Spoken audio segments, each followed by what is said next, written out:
Hello again, Internet people. Today, I want to give an update on my laser cutter, which has seen quite a bit of modification,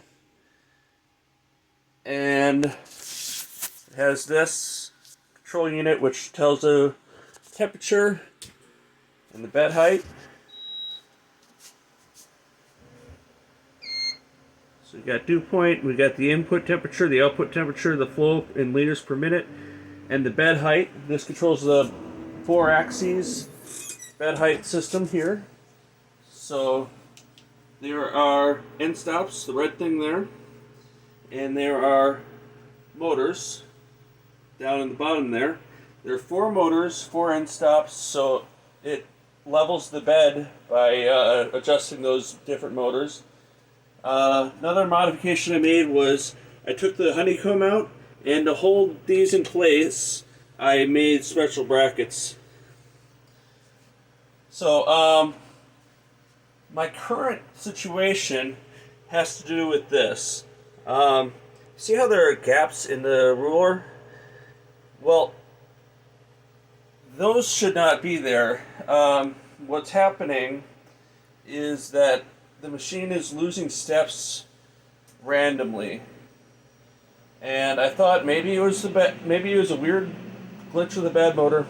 We tried replacing that, no luck. Thought maybe it was a weird glitch with. Let me turn off this machine so it quiets down. Thought maybe it was a weird glitch with the motor driver. No, it wasn't that. What it is this Ruida thing, which I never would have bought except that it came with the machine. It is a powerful, capable unit, but it's closed source, which I'm not a fan of. And on top of that, it needs separate drivers. Those things hanging there, I've been doing some diagnostics and swapping parts out, but it needs separate drivers. It doesn't have onboard drivers. What does have onboard drivers is this. This Big Tree Tech Octopus. It is an 8-way 32-bit 3D printer control board.